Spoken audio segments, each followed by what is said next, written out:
Okay, so chapter 16, we're moving a bit away from the type of calculations we've been focusing on the past with equilibria. Not to say that we won't touch on equilibria in this chapter, but it feels a bit different in the subject matter we're covering. We're going to go into thermodynamics and talk a lot about entropy and free energy, or delta G, and how those pertain to equilibrium eventually at the end. And so, whereas last semester we dealt a little bit with delta H and delta S and delta G, we're going to take a deeper dive into understanding the conceptual pieces that sort of the conceptual framework that we should know about thermodynamics. So the first thing we're going to spend a lot of time sort of discussing and getting a better understanding of is what exactly is a spontaneous process. And so we have a pretty good idea of what that is just from our daily experience. We see things happen spontaneously. We know things that would seem strange if they were to happen spontaneously. So we have a pretty good sense of what these things are, but we probably lack a sophisticated definition for these spontaneous processes, and maybe in lack of understanding as to why things do happen one particular direction and they don't happen another. And so what we're going to consider a spontaneous process is a process that proceeds on its own without any external influence. And this can be a chemical process, something is rusting metal.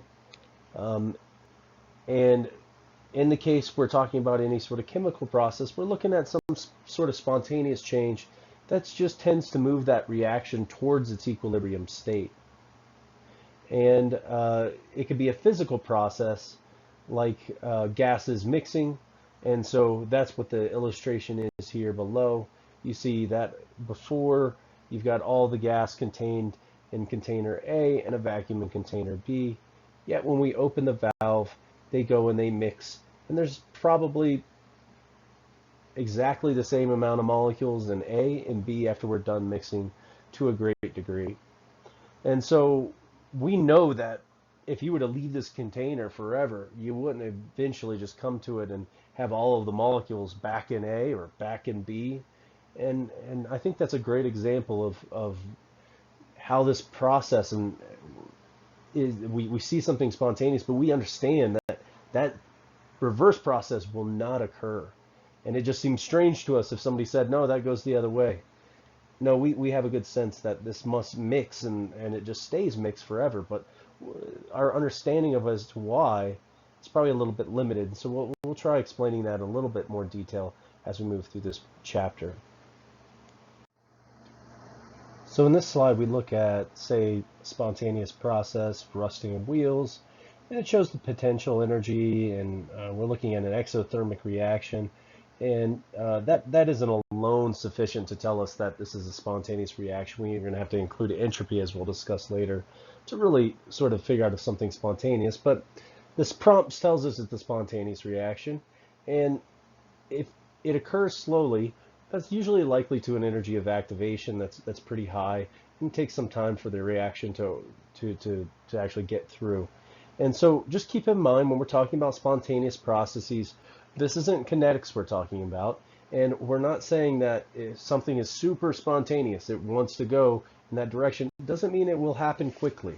And so don't conflate the two, spontaneous and rate, when they shouldn't be. Those things are separate things, and being spontaneous doesn't necessarily mean that the reaction happens quickly.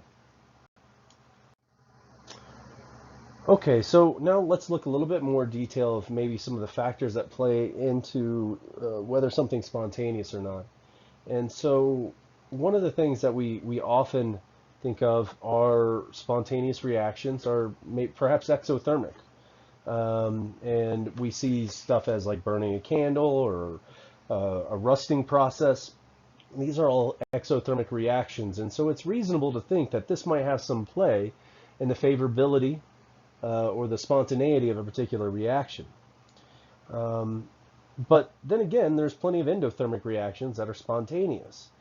Say melting ice or boiling water, or dissolving ammonium uh, chloride or ammonium sodium chloride. I think that's only slightly endothermic, but nonetheless, like, these are processes that are endothermic but are also spontaneous. And so how are these processes occurring? Immediately that contradicts the fact that this is governing all the spontaneity. There must be another factor at play. And so what are we not considering here? Well, it's going to be entropy, right? And I sort of alluded to that, I think, in the last 2 slides or so. We know entropy is at play as an important piece of discussing whether something is spontaneous or not. So let's make sure we have a fair understanding of what entropy is before we move forward. And so remember, our sort of way that we described entropy in the last semester was just basically what was the randomness or of disorder of a particular system. And we kind of we considered if we had more disorder in a system, we would consider to have larger amount of entropy. And so if we had a state function of delta S equals S final minus the initial value of S, and it was greater than 0, then we would say the system has become more disordered. And you can see that in the diagram at the bottom there, it sort of highlights the fact that we start with something that is initially a solid, and it goes to a liquid, and then to a gas. And upon each of those stages, what we expect, the solid's very ordered. We can expect that if I walk this much distance, then I'll find another atom sitting there. And I'll walk this much distance, I'll find another atom there. And everything's very reliable and very ordered. And so the entropy of that system's pretty low. When I look at something like a liquid, yeah, you might have a good sense of the average distance between things, but things are moving around. It's like a crowded subway or something, where people are moving past each other very quickly. And so there's no long-range order there that we can expect. And so things have become less ordered or more disordered. And so we expect entropy again to go up. And now when we look at gases, things have an incredible separation between them. The number of configurations that would still correspond to the same sort of situation, same pressure, same volume, temperature, are immense. And so the entropy goes up quite substantially as we move to the gaseous phase. And so the other important thing to call on is when we talk about entropy or enthalpy or Gibbs energy, I mean, it's also true of temperature, volume, and pressure, and so on, and moles. These are all state functions, and what exactly is the importance of having state functions? Well, state functions, all you need to know is the condition of the end of that. So what's the temperature you ended with, and what's the temperature you began with? It doesn't matter what happened in between. And so say I decided to take a pot of water and it's initially at room temperature and I want to boil it. Well, let's look at the heat that it would take to boil that water. Well, if I decide to go ahead and heat up that water to 95 degrees Celsius just before it starts boiling, and then I go run it out in the snow, cool it down, bring it back in, heat it up again, we could have went to 0 to 90, it could have went from 25 to 95, down to 0, up to 30. We could have cooled it down again, down to 25. We could have went to 100. So we could have taken it on this little journey. And if I look at the total amount of heat that I've put in that system, it could be all over the place depending on that journey I took to heat the pot all the way from 0 to 100 degrees Celsius. But at the end of the day, if I asked you what the change in temperature was, it went from 25 to 100 degrees Celsius. So that's a change in 75 degrees Celsius. That's a state function. The heat is not a state function. It could be all over the place depending on that journey I took. But the change in temperature is always going to just matter on what the end point was and the beginning point was. And so that is important for state functions. It doesn't have that memory. And that's true of enthalpy, entropy, Gibbs energy, temperature, volume, pressure, moles, all these different things that we work with. They're state functions. So we only have to know the final and initial conditions, and we can figure out what that change in that state function is. And that has quite a bit of importance and yields quite a bit of power in how we can use these. So just what I said, it says most order on the left-hand side and least order on the right-hand side. Okay, so let's take a reaction where we have something like N2O4 reacting to 2NO2, and let's look at what we would expect for the entropy change here. So in going from N2O4 to NO2, you're breaking one of the bonds, that nitrogen-nitrogen bond, and as you do that, you're doubling the molecules. Now, because we do that, we end up with a ton of different states that we can occupy. The system is more disordered because there's just more molecules and more ways to arrange it now. And so the disorder, the randomness, and the entropy of the system is increasing. If we see a reaction that results in an increase in the number of gaseous particles, you can expect that that should have a delta S that's greater than 0. So let's look at another process here. And so this is just the solvation of a salt.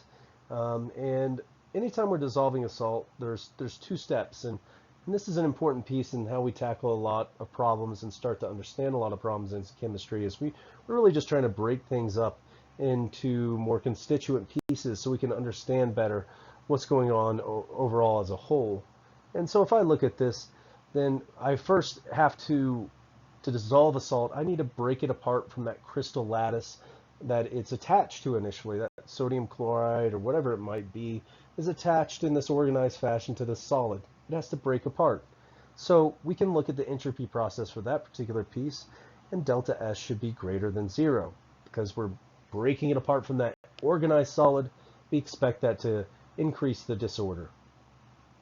The next piece is the hydration of ions. And so anytime we're taking those water molecules, which were once bumbling around and moving around solution, and now all the oxygen that's partially negative are going to coordinate themselves around these waters. And you can see an example here that they're illustrating right here, where those oxygens of the water are organizing themselves around the sodiums or the positive ions or cations. And then on the other end, we have the anions like chloride being surrounded by all the sort of partially positive hydrogens that are sitting in there. That event is something that is very much, and it's sort of coordinating around these ions. That we should expect is changing the entropy so it's less than 0. So we're becoming a more ordered system as a result of that second part of the process. Overall, what we're going to usually see with most salts is that this dissolution or solvation is going to have a delta S that's greater than 0. An example of that is just sodium chloride, and we end up with a delta S that's 43 joules per mole Kelvin. However, if we contrast this with calcium sulfate, something that's got these big charges on it, calcium 2+ and sulfate 2-, and if we look at how those will interact, the delta S for the solvation of this actually ends up at -140, so it's quite substantially a more ordered system after the salt dissolves. And that might seem a little curious at first, but obviously what we're doing with the first step, we're saying that step 1 is larger, the delta S associated with step 1 is larger than step 2. And what we must be saying mathematically of the second one is that the delta S associated with step 2 is larger in absolute value than step 1. And so we end up with a negative value there. So why is that negative for the calcium sulfate from a conceptual perspective? Well, if we have these really highly charged ions that are dissolving into solution, this is going to form a much stronger interaction potentially with the water that's present, and that solution as a result of that coordination is becoming much more organized than it was before, and then that means that the delta S is less than 0. So here are several different processes that we want to predict what the delta S is for each one. So if we take the first one, we have a gas going to a liquid. That should be fairly straightforward. We know the entropy of the gas is greater than the entropy of the liquid. So we take delta S, which is going to be the entropy of the liquid minus the entropy of the gas. That should give us a negative number, so delta S is less than 0. Okay, let's taking iodine and breaking it apart into two iodine molecules. And so, or I shouldn't say molecules, two iodine atoms. And so I2 to 2I, and we're making more gas. So what we should expect for that is just delta S is going to be greater than 0. Okay, so this one next one could be a little bit trickier because we have a solid on the left, we have a solid on the right. Well, we can say that the solids are probably going to have similar entropies, but the gas is going to definitely be much more disordered. So if you see more gaseous molecules on that right-hand side, we should expect that the entropy that we end with is greater. That means our delta S is going to be greater than 0. The next one, if we look at the precipitation of silver bromide, then the solid is much more organized than when we had these aqueous species that were floating around in water. And so if we organize those two species and coalesce them into that one through precipitation and get this silver bromide, I would expect that the delta S for this process is going to be less than 0.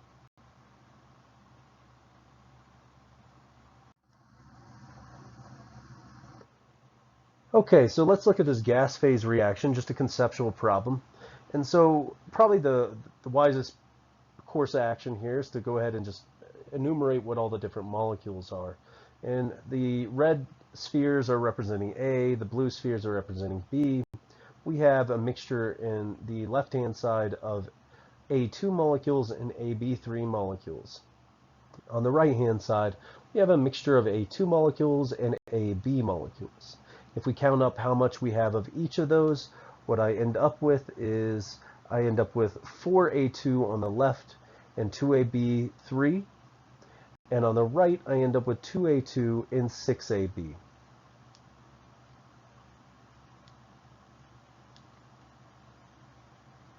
So if we look at the balanced reaction for the first one as it asks us to, we have 4A2 and we're reacting it with the 2AB3 to yield 2A2 plus 6AB.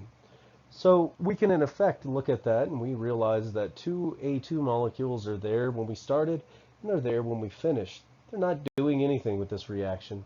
And so if they're not of interest to us here, then we can go ahead and just eliminate them from both sides, giving us the simplified reaction of 2A2 plus 2AB3 to 6AB. So what's the sign of the entropy for this particular reaction? Well, we went from 4 molecules on the left-hand side, and we end up with 6 molecules on the right-hand side. Now you could say, well, we had 6 and 8, but it doesn't matter. Those two were there in the beginning and end, so it's perfectly fine to make this judgment off of the simplified reaction, the 2A2 plus 2AB3 to 6AB. So nonetheless, we look at that and we went from 4 molecules on the left to 6 molecules on the right. And so what we should expect then is that the delta S for this process should be greater than 0.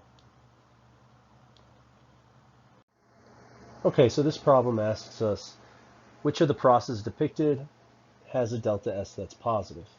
I look at the first one, it's a solid going to a gas. And so immediately if I see something like that, then I'm going to expect that delta S for that particular process is greater than 0. The second one, we have, these A molecules and these B molecules, and they both look like they're in the gaseous states. And so if I were to figure out whether the delta S, I'm probably just going to go ahead and count both sides.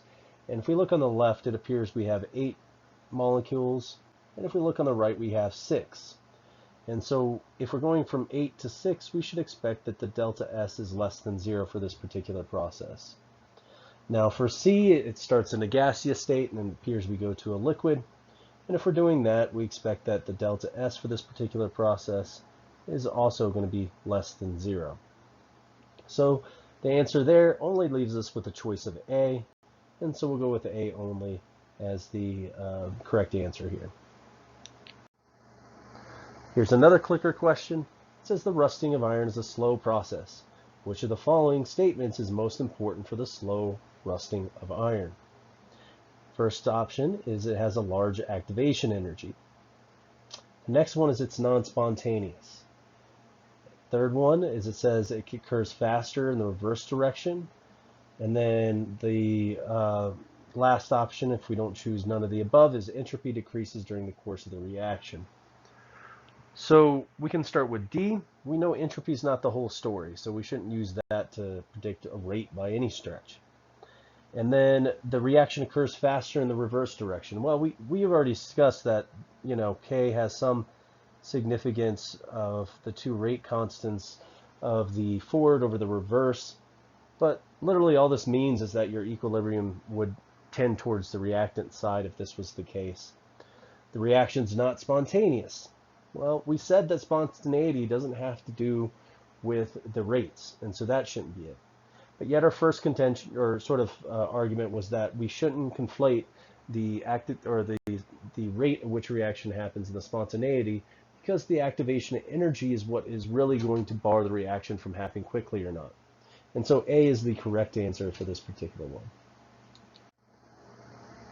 So in order to get our sort of minds around what entropy is exactly, let's look at, say, this example, this sort of activity. What if we drew 5 boxes? And they're just empty boxes. And what I want you to do is I want you to figure out how many ways that we can put 3 X's in these boxes that we have. So I might start with this. This is a different version, another different version. You can keep going. And just finding all the different unique ways that we can place these 3 X's in the boxes here. And so I end up eventually with just 10 different ways that we can do this. And so 10 unique ways that we can place these X's in the 5 boxes that we have here. And so if that's the case, the reason that we're doing this and the significance it has is effectively this is what entropy and disorder is. It's basically just proportional in the number of unique ways that we can organize a system. And you can imagine if we go to why does a volume increase often increase the entropy of a system? Well, because you're basically putting more available boxes, and if you have 3 X's in which you can put in there, then of course you can have more configurations that are consistent with the with having 3 X's and a bunch of boxes. And so the entropy is increasing based on that. And that's effectively what entropy is in nature. It's just the number of configurations we can have for our system. Your book has a similar example. And so now we want to kind of look at the same thing in maybe a little bit different perspective. So why do systems tend to favor disorder or bend to disorder? Well, let's take, for example, a box of 20 quarters. And they each could be tail side or head side. And we just want to see if we shook the hell out of this thing, what kind of outcome would surprise you? And if we saw a heads up, would you be surprised by that outcome? Or see all tails, would you be surprised at that outcome? Well, what are the odds of getting one of those configurations? Well, we could place each quarter in 2 different potential orientations. And so if we look at having 20 quarters present, each having 2 different configurations, the odd of them all being heads up is going to be 2 to the 20. And so that gives us roughly 1 million different configurations that we can have for this particular setup. Okay, and so it's roughly a 1 in a million chance that if we had unique labels on all these quarters, that all of them would equal heads up. How many of the configurations look disorganized, however? Well, it doesn't take much before we go, oh yeah, that looks pretty normal. And it's probably close to all of them look disordered to us. And so it's not necessarily that the disordered configurations are favored more. It's just that the ones that we really considered ordered are just going to be much more, there's going to be much fewer of those. And so the probability of actually landing on those configurations, although they're consistent perfectly with the system, it's not disallowed to get all heads up for all tails. It's just unlikely that we end up with those configurations. And so now take, for an example, we have these dye particles that are floating in some volume of solution, and we don't see it look like when we initially mixed it. You see basically those mixing lines on the left after you've just put a dye in solution. That's a very ordered configuration. It's much more ordered than it'll look in 20, 30 minutes after it's been mixed and thoroughly dispersed throughout the whole system. But it's not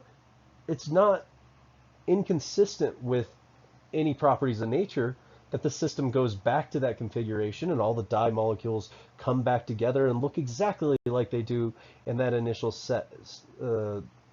mixing stage. However, we got to imagine that the ways that the dyes could be organized, maybe it's even as much as like 10 to the 5 or 10 to the 6 configurations. The truth is, the number of configurations that actually look disorganized or look like when this whole solution is mixed is an incredible amount. And I just threw out a number of like 10 to the 60, but my point that I want to make to you is this, that you have a whole hell of a lot of configurations that look very disorganized and well mixed. So when the probability becomes so infinitely small that the system actually comes back to that initial configuration, it makes sense that why I go back to my pitcher of Crystal Light or Kool-Aid or something in my fridge, and it looks like it's unmixed, or I'd never see it look like it's unmixed. It always looks in its mixed state. It doesn't unmix itself. And that's just because there's hardly any configurations that correspond to that. And so we expect the molecules aren't going to coalesce in that sort of form. And so this is essentially what entropy is, why we don't see gases unmix randomly. It's just because, it's not because these things aren't allowed, it's simply because they're not probable. By a long shot, they're not probable. So we want to look at a much more quantitative way to define entropy. This was first discovered by proposed by Ludwig Boltzmann, and I just, in one of my statistical mechanics books, this is a quote that someone had about Boltzmann, and it just says that Ludwig Boltzmann, who spent much of his life studying statistical mechanics, died in 1906 by his own hand. Paul Ehrenfest carried on the work, died similarly in 1933. Now it's our turn to study statistical mechanics. Perhaps it'll be wise to approach the subject cautiously. So I just got a kick out of that sort of quote, and so apparently we're delving into dangerous territory here. So like I said, Boltzmann was the pioneer of the statistical mechanics, and he was the first to propose the formula for S. And he has S equals KB times ln W. Well, KB is the Boltzmann constant. It's given a value of 1.38 times 10 to the minus 23 joules per Kelvin. And that value W, well, I should mention first that just KB is a fundamental constant. We see it pop up all the time in nature. And so it's just considered one of our fundamental constants. W is just the number of ways that we organize the system. And so remember how we asked, how many ways you could put the X's in the boxes. Well, we could come up with a number of configurations for that system. We had 10. And we could calculate now the entropy of that particular system as just S equals KB times ln of 10. And one other important thing I want to sort of mention is KB is something that is intimately tied to the value of R, the gas constant that we've been using throughout this, the last 2 semesters. And it's just, if you take moles, multiply it, Avogadro's number, and multiply it by the Boltzmann constant, you end up with that 8.3145 joules per mole Kelvin we use so frequently. So one of the consequences of this particular formula, you can see if we have some system that only has one configuration, the entropy is 0. So a perfectly ordered system, if it can only be put together in one particular fashion, it has an entropy of 0. If we took our system that we just looked at for the 20 quarters, we found 2 to the 20 configurations. And so we multiply Kb times that ln of 2 to the 20th. We end up with 1.91 times 10 to the minus 22 joules per Kelvin. That's a pretty small number. We'll find much bigger numbers from many of the things that we're working on. Certainly we'll be talking about per moles, but for molecules, because we're looking at just so many molecules, like, you know, it takes, what, 18 grams of water, and you have 10 to the 23 waters floating around. That's an immense amount. So our numbers in chemical systems are huge. And so the number of configurations that they can have are immense. And so you can get pretty substantial entropies from those systems just because they have an immense amount of configurations. So let's look at the expansion of gases. So we're going to look at the isothermal expansion or compression of a gas. And that is always accompanied by some change in entropy. If we look at enumerating what that change in entropy is, it's basically N times R ln of Vf over Vi.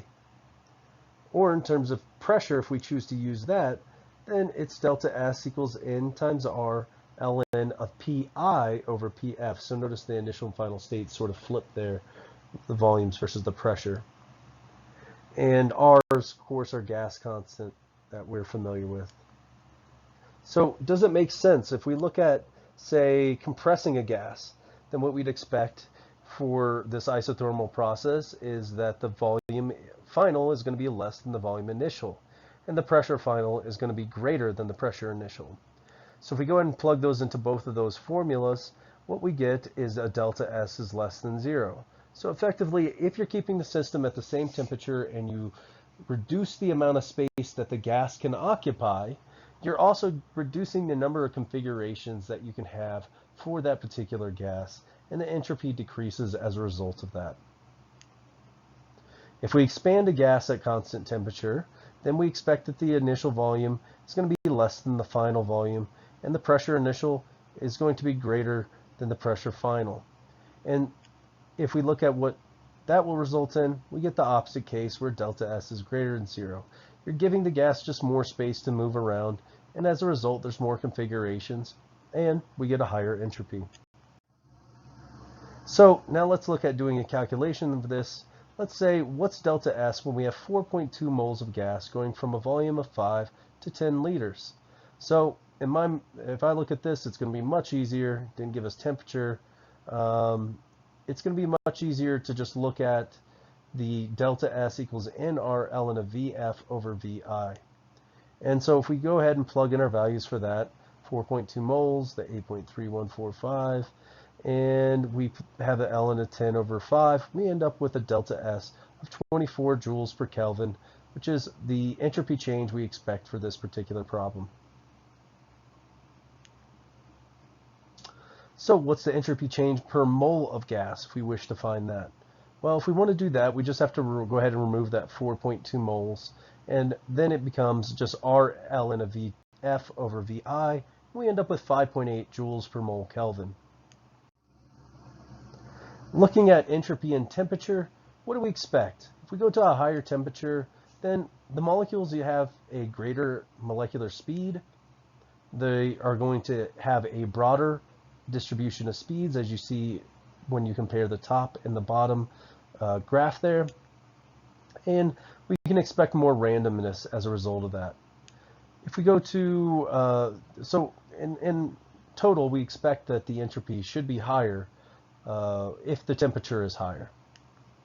At a lower temperature, we have a lower average molecular speed, we have a narrow distribution of speeds, and we have less randomness. So we expect just a lower entropy in that case. So just basically the opposite of everything we had on the top there. Okay, so in general, what we're going to see is that as we decrease the temperature of a system, the entropy is going to decrease.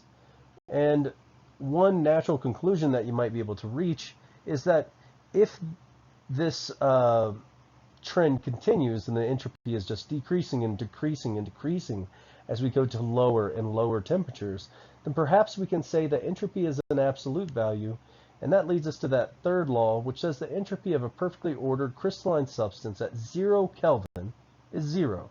So as we approach that 0 Kelvin, we expect that the entropy is going to go all the way down to zero.